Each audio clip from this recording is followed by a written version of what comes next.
നേരത്തെ കഴിഞ്ഞു മോളെ? ഞാൻ വിചാരിച്ചു നിങ്ങള് വൈകിയേ എത്തുള്ളൂന്ന്. നാളെ വെളുപ്പിനെ വരുള്ളൂന്നാ വിചാരിച്ച്. എന്താ മോളെ നേരത്തെ വന്നത്? അത് പറയാം. ഇവിടെ എന്താ സംഭവം? കേക്ക്, ബലൂണ്, ഭയങ്കര സെറ്റപ്പ് ആണല്ലോ. എന്താ അമ്മേ, ഇവിടെ കോളനിയിൽ വല്ല ആഘോഷം നടക്കുകയാണോ?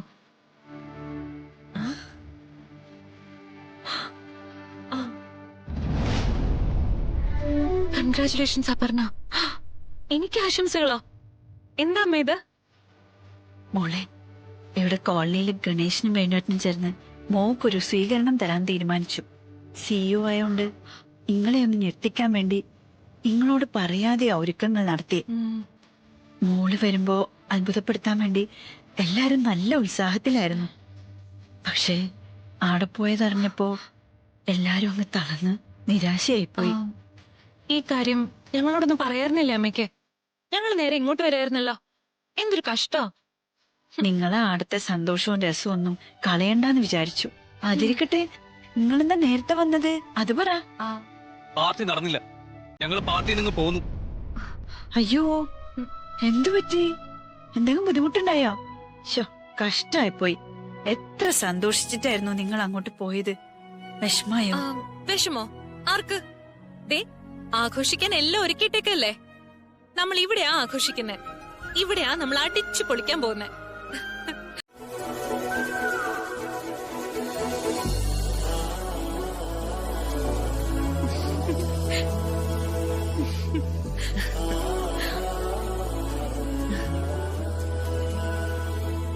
ഇതെന്റെ 1 മിനിറ്റ്. ഈ സൂപ്പർ സുധാമണിക്ക് എന്നെ അറിയാമോന്നൊന്ന് നോക്കട്ടെ.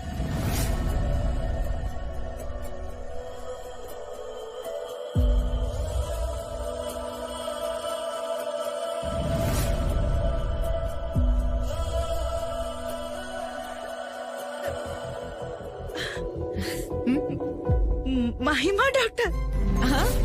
മറന്നിട്ടില്ല. ഓ നൈസ്.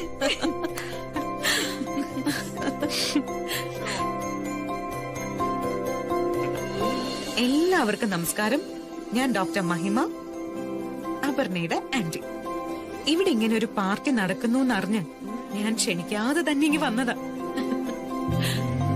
ആന്റി US-ലാ, ന്യൂയോർക്കിലെ ലീഡിംഗ് ഡോക്ടറാ. അപ്പോ നമ്മുടെ ചീഫ് ഗസ്റ്റിനെ ആഘോഷ പരിപാടികളുടെ ഉദ്ഘാടനത്തിനും ആഘോഷത്തിലും പങ്കുകൊള്ളാനായി ക്ഷണിക്കുന്നു.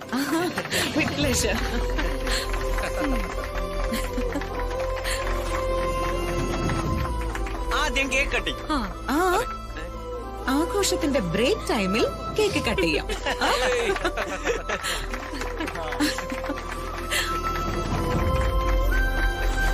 സത്യത്തിൽ ഞാൻ സുധാമണിയെ കാണാനും കൂടിയാ ഇപ്പൊ ഇങ്ങോട്ട് വന്നത്. മുൻപ് ഇവിടെ ഡോക്ടേഴ്സിന്റെ കോൺഫറൻസിൽ സുധാമണിയുടെ കൈപുണ്യം രുചിച്ചറിഞ്ഞിട്ടുണ്ട് ഞാൻ. സുധാമണിയുടെ മോനാണ് എന്റെ അപ്പുവിനെ വിവാഹം ചെയ്തതെന്നറിഞ്ഞ് ഞാൻ ഏറെ സന്തോഷിച്ചു. എനിക്കിവരുടെ വിവാഹത്തിന് വരാൻ പറ്റിയില്ല. ഇവർക്ക് ഒരു കുഞ്ഞു വിവാഹ സമ്മാനം കൊടുക്കാനും കൂടിയാ ഞാൻ ഇന്ന് ഇങ്ങോട്ട് വന്നത്.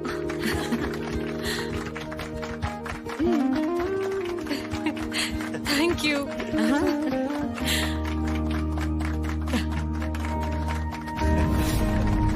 Thank you. ഇതുപോലെ ഒരുപാട് നമ്പറുകൾ ഞങ്ങൾ കണ്ടിട്ടുണ്ട്. ഇതേ അനാഥാലയൊന്നും അല്ല കൊണ്ട് തള്ളിയിട്ട് പോവാൻ. നാളെ ഡിസ്ചാർജാ. നാളെ വന്ന് കൂട്ടിക്കൊണ്ട് പോണം. ഞാൻ പറഞ്ഞില്ലേ സിസ്റ്ററെ, അദ്ദേഹവുമായി എനിക്കിപ്പോ യാതൊരു ബന്ധവുമില്ല. നിങ്ങൾക്ക് അദ്ദേഹത്തോട് ബന്ധമൊന്നും കാണില്ലായിരിക്കും. പക്ഷേ അദ്ദേഹത്തിന് നിങ്ങളോട് ബന്ധമുണ്ട്. അതുകൊണ്ടാണല്ലോ കാറിടിച്ച് ചാവാൻ പോയ നിങ്ങളെ കഷ്ടപ്പെട്ട് രക്ഷിച്ചത്. സിസ്റ്റർ, ഞാനൊന്ന് പറയട്ടെ. അദ്ദേഹം എന്നെ താലി കെട്ടിയെന്നുള്ളത് നേരാ. പക്ഷെ ഞങ്ങൾ അകന്നാ കഴിയുന്നേ. അദ്ദേഹത്തെ എനിക്ക് എന്റെ വീട്ടിൽ കൊണ്ടുപോകാൻ പറ്റാത്ത സാഹചര്യമാ. എന്നെ ഒന്ന് രക്ഷിക്കണം. നിങ്ങളെ രക്ഷിക്കാനാ നിങ്ങളുടെ ഭർത്താവിനെ ഇവിടെ നിന്ന് നിങ്ങളുടെ വീട്ടിലേക്ക് കൂട്ടിക്കൊണ്ടു പോണെന്ന് പറയുന്നത്. അല്ലെങ്കിൽ നിങ്ങളെ രക്ഷിക്കാൻ ദൈവത്തിന് പോലും കഴിയില്ല. പറഞ്ഞല്ലോ, ഞങ്ങള് പോലീസിനെ അറിയിക്കും. അല്ലാതെ വേറെ മാർഗമൊന്നുമില്ല. അയ്യോ, അത് വേണ്ട. പോലീസിനൊന്നും അറിയിക്കണ്ട.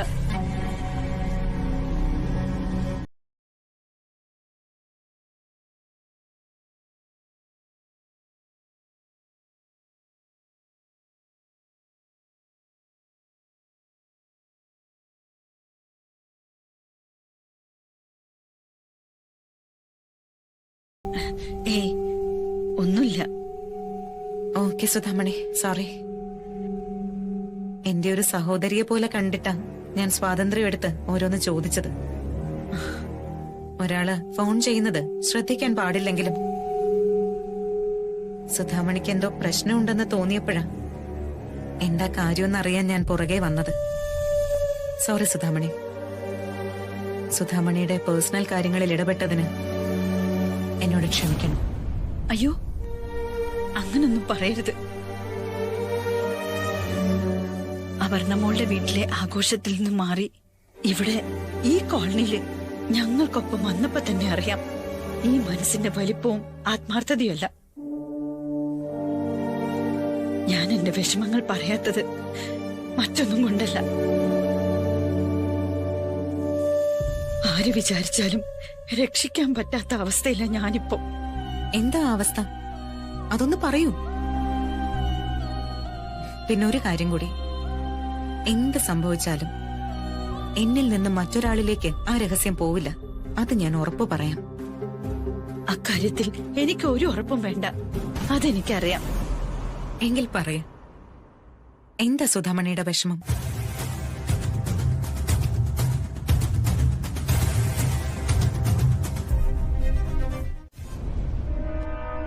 ഓ, അപ്പൊ ഇതൊക്കെയാണല്ലേ സുധാമണിയുടെ പ്രശ്നങ്ങൾ.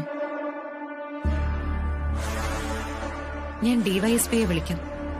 എനിക്ക് പേഴ്സണലായി അറിയാവുന്ന ആളാണ്. സ്ത്രീകളുടെ പ്രശ്നങ്ങൾ അദ്ദേഹം പോസിറ്റീവായി കൈകാര്യം ചെയ്യും. സുധാമണി ഒട്ടും ടെൻഷൻ ആവണ്ട. അയ്യോ വേണ്ട. സുധാമണി ധൈര്യമായിട്ടിരിക്കുക. ഒരു പ്രോബ്ലം ഉണ്ടാവാതെ ഞാൻ ശരിയാക്കി തരാം. വേണ്ട മാഡം, പ്ലീസ് വേണ്ട. ഒരു സഹോദരിയെ പോലെ എന്റെ കാര്യത്തിൽ ഇടപെട്ടല്ലോ, എന്നെ സഹായിക്കാൻ തയ്യാറായല്ലോ, അത് മതി. എനിക്കത് തന്നെ ധാരാളം. എന്റെ മനസ്സിനൊരു ആശ്വാസം കിട്ടി. എന്തായാലും ഞാൻ നാളെ ആശുപത്രി പോകാൻ തീരുമാനിച്ചു. ഇനി എന്ത് വേണമെന്നുള്ളത് അവിടെ ചെന്നിട്ട്. എനിക്കൊരു സഹായം ആവശ്യം വന്നാൽ അപ്പൊ ഞാൻ വിളിക്കും, മടിക്കാതെ വിളിക്കും. സുധാമണിയുടെ തീരുമാനം അതാണെങ്കിൽ ഞാനത് അംഗീകരിക്കുന്നു. അപർണമോളുടെ കയ്യില് എന്റെ നമ്പറുണ്ട്. എന്താവശ്യമുണ്ടെങ്കിലും ചോദിച്ച് വിളിക്കണം. എനിക്ക് പോകാൻ സമയമായി. നമുക്കേ പുറത്തേക്ക്. ഞാനത് അനുഭവിച്ചറിഞ്ഞിട്ടാണ് ഇപ്പൊ വരുന്നത്.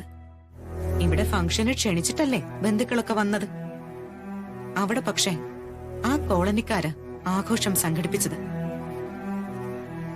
കൂട്ടത്തിലെ ഒരാൾക്ക് ഉയർച്ച വന്നത് അവർ പൊതു സന്തോഷമായി കൊണ്ടാടുകയായിരുന്നു. യാമിനി, ഒരു പെൺകുട്ടിയുടെ വിവാഹ സമയത്ത് തിരിച്ചറിവുള്ള വീട്ടുകാർ ചിന്തിക്കുന്നത് എന്താണെന്നറിയാമോ? അവളെ കല്യാണം കഴിക്കുന്ന പയ്യന്റെ സ്വഭാവം, ആ വീട്ടിൽ തങ്ങളുടെ പെൺകുട്ടി എത്രമാത്രം സുരക്ഷിതയായിരിക്കും എന്നുള്ള കാര്യങ്ങളൊക്കെ.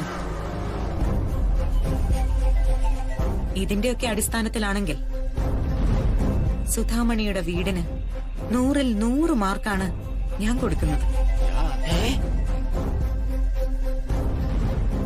എന്തായാലും ഇപ്പൊ ഞാൻ ഇറങ്ങുകയാണ്. അടുത്ത മാസം വീണ്ടും വരും. യാമിനി, ഞാൻ പറഞ്ഞത് സമാധാനമായിട്ട് ആലോചിക്കാം. സുധാമണിയുടെ വഴിക്കങ്ങ് വിട്ടേക്ക്. ബാലുവും അപർണയും സന്തോഷത്തോടെ ജീവിക്കട്ടെ.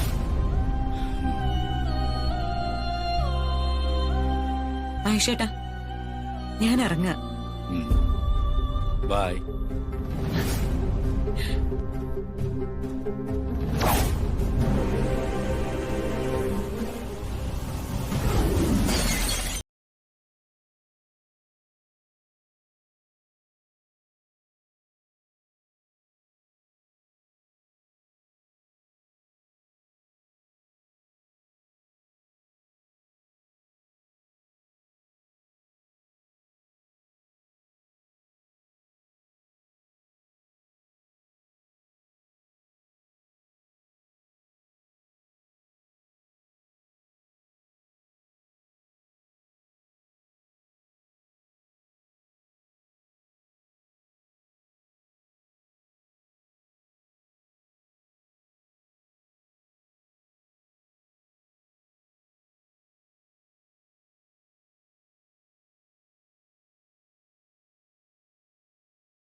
ആ, എന്താ അമ്മേ? എന്താ വിളിച്ചേ? എന്താ അമ്മേ? അല്ല, ഏട്ടനും അപർണേച്ചിയും. ആ, അതെ, ഞങ്ങള് ഏട്ടനും അപർണേച്ചിയും ആണല്ലോ. ആ, അല്ല, ഉറക്കെ ശബ്ദം കേട്ടെ. ആ, ഉറക്ക ശബ്ദം കേട്ടോ? എപ്പോ? എവിടുന്ന്?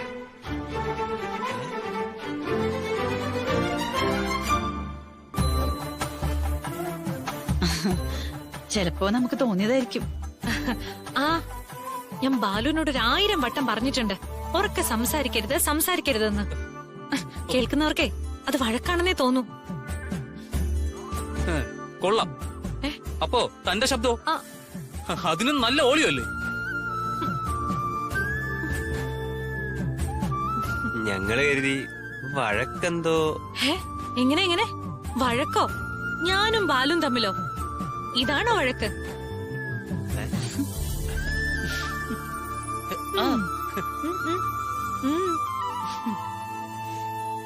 പറയ്, ഇതാണോ വഴക്ക്? ഉം?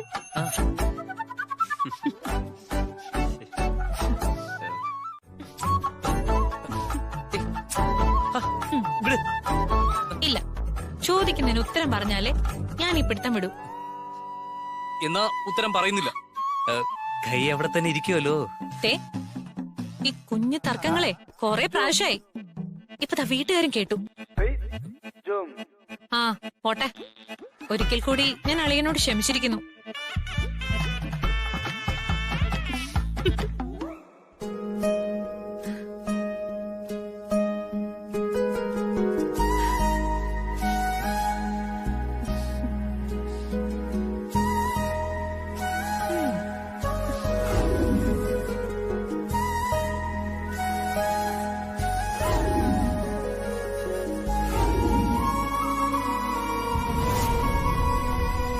സോറി. ഉം? ആ, ഓ, ദേ, കുറുമ്പ് കാണിക്കല്ലേ?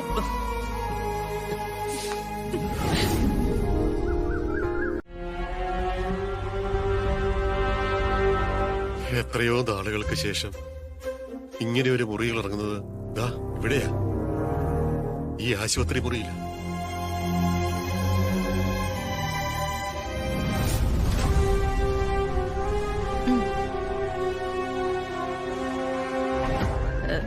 ഒരു കാര്യം ചെയ്യാം, ഏതെങ്കിലും ലോഡ്ജിൽ ഒരു മുറി അന്വേഷിക്കാം, അല്ലെങ്കിൽ ചെറിയ വീട് ഏതെങ്കിലും നോക്കാം. അല്ലെങ്കിലും ജയിലിൽ കിടന്നവന് ആരെങ്കിലും താമസിക്കാൻ ഇടം കൊടുക്കുമോ? ഒരു തടവുകാരനോട് ആരെങ്കിലും അനുകമ്പ കാണിക്കുന്നെങ്കിൽ അതവന്റെ ഭാര്യ മാത്രമായിരിക്കും. പിന്നെ അവന്റെ അമ്മയും. എനിക്ക് അമ്മയില്ല. ഇനി ഒരേ ഒരു ആശ്രയം എന്റെ ഭാര്യ മാത്രമാണ്. എന്റെ ഭാര്യയിൽ നിന്ന് മാത്രമേ എനിക്കിനി കരുണ പ്രതീക്ഷിക്കാൻ പറ്റൂ.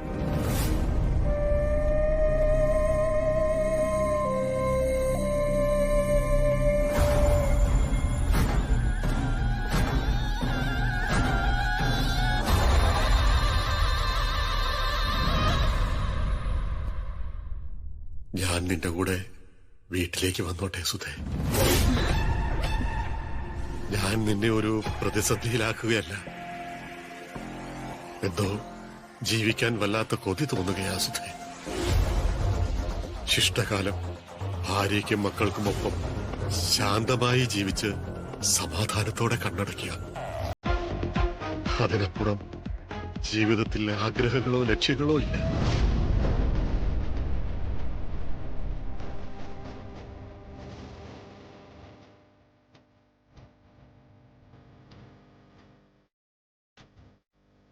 ഇനി എനിക്ക് ബസ് സ്റ്റാൻഡിലും കടത്തിടയിലുമായും ഓടാൻ വയ്യ സുധേ. ഞാൻ നിന്റെ കൂടെ വീട്ടിലേക്ക് വരട്ടെ?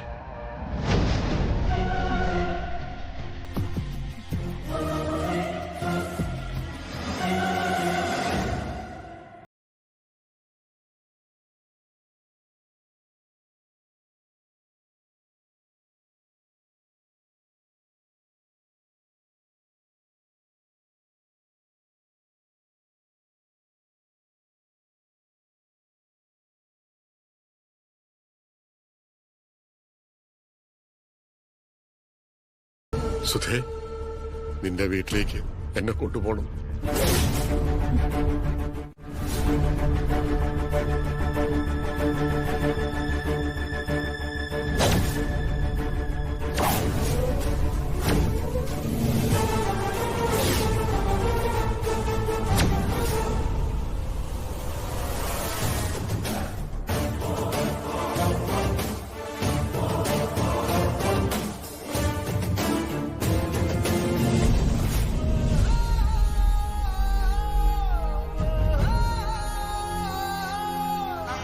സിറ്റി ഹോസ്പിറ്റലാണല്ലോ. സിറ്റി ഹോസ്പിറ്റലിൽ നിന്ന് അവിടെ നിന്ന് എന്തിനാ വിളിക്കുന്നത്? അവിടെ ക്യാൻറ്റീനില് കോൺട്രാക്ട് ഉണ്ട്. അവര് അതിനു വേണ്ടി വിളിക്കുന്നതായിരിക്കും.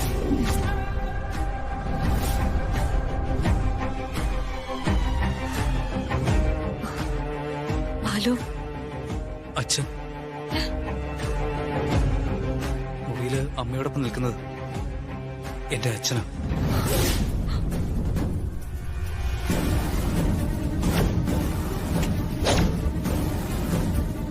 വേണ്ട,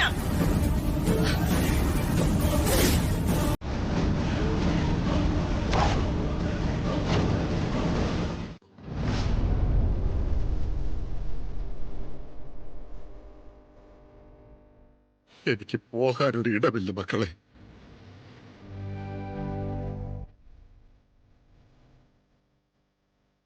അലഞ്ഞലഞ്ഞ് മതിയായി. കുറച്ച് ദിവസം എനിക്ക് നിങ്ങളോടൊപ്പം താമസിക്കണം. എന്നിട്ട് ഞാൻ എങ്ങോട്ടെങ്കിലും പൊയ്ക്കോളാം. പഴയ കുടുംബജീവിതം ഒന്ന് അനുഭവിക്കാൻ വേണ്ടി കുറച്ച് ദിവസം ഞാൻ നിങ്ങളോടൊപ്പം ഒന്ന് താമസിച്ചോട്ടെ. പറ്റില്ല. കുടുംബത്തെ നിങ്ങൾ തിരിഞ്ഞു നോക്കിയിട്ടില്ല. ഈ പാവ അമ്മ ഞങ്ങളെ എങ്ങനെ വളർത്തിയെന്ന് നിങ്ങൾ അറിഞ്ഞിട്ടില്ല. ഇപ്പോ വീട്ടിൽ താമസിക്കണം അല്ലേ? ഇപ്പോ കുടുംബത്തിന്റെ സന്തോഷം അറിയണം അല്ലേ? കുടുംബത്തിന് സന്തോഷം കൊടുത്തിട്ടില്ല. കുടുംബത്തെ സന്തോഷിപ്പിക്കണം അല്ലേ? മനസ്സില്ല. പോയി പണി നോക്കിയാ മതി. എടാ ബാലു, നീ എന്തൊക്കെ പറഞ്ഞാലും ഞാൻ അവിടെ വീട്ടിൽ വരുവടാ. നിന്നെ കൊണ്ട് ഞാൻ സമ്മതിപ്പിക്കും.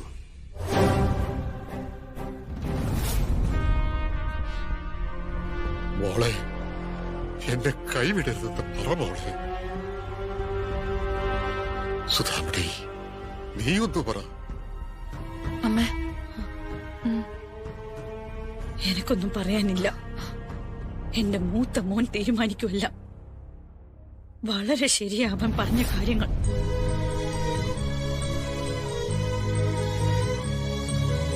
മോളെ, എന്നെ ഉപേക്ഷിക്കരുത്. എന്തായത്? എന്റെ കാല് പിടിക്കുന്നോ? എന്റെ മൂത്ത മോളാണ് നീ.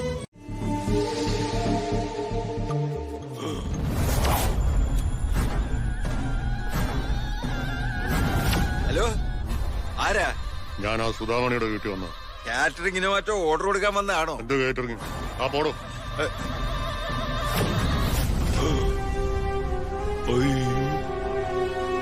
അവൻ ആ മുഖംമൂടി ഇവരെയാ ഞാൻ നടുത്തളത്ത് വെച്ച് കണ്ടത്.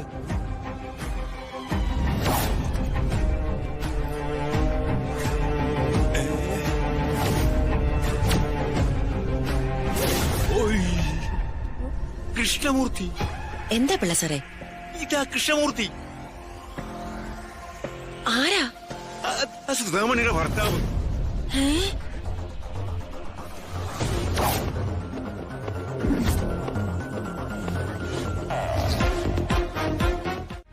സത്യമാ മോനെ, 100% സത്യ. ഇത് ശരിയായ രീതിയല്ല. എന്താ മോനെ? ഞങ്ങൾ ഇവിടെ സംസാരിച്ചത് നിങ്ങൾ എന്തിനാ ഒളിഞ്ഞു കേൾക്കാൻ നോക്കിയത്? അയ്യോ മോനെ, സത്യമായിട്ട് അച്ഛൻ മനസ്സാ വാചാ കർമ്മണ അങ്ങനെ ഒരു ഉദ്ദേശത്തോടെ വന്നതല്ല. എന്റെ വീട്, നിങ്ങളൊക്കെ എന്റെ വീട്ടുകാർ, അങ്ങനെ മാത്രമേ ഈ അച്ഛൻ ചിന്തിച്ചിട്ടുള്ളൂ.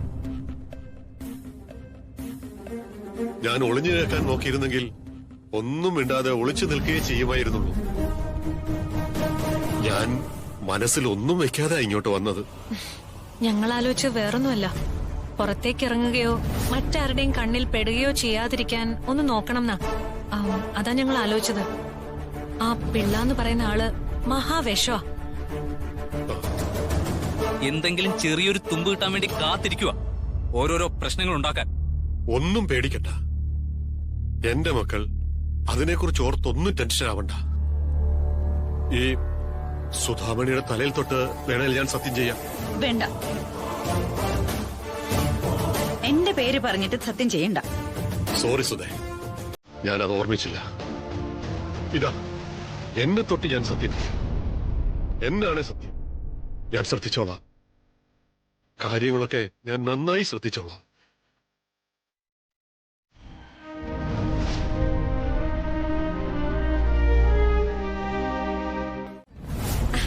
ഹലോ, ഞാൻ ആരാണെന്ന് മനസ്സിലായോ? ശബ്ദം വച്ചിട്ട് എന്തെങ്കിലും ഊഹം കിട്ടുന്നുണ്ടോന്നൊന്ന് നോക്കിയേ. ആരെ വിളിക്കുന്നെന്ന് പറയടി. ചില ഐറ്റങ്ങൾ ഇറങ്ങിയിട്ടുണ്ട്. ഫോൺ എടുക്കുമ്പോ ഞാൻ ആരാണെന്ന് മനസ്സിലായോ? ശബ്ദം കേട്ട് ഊഹിക്കാമോ? ഈ ശബ്ദം എവിടെയെങ്കിലും കേട്ടിട്ടുണ്ടോ?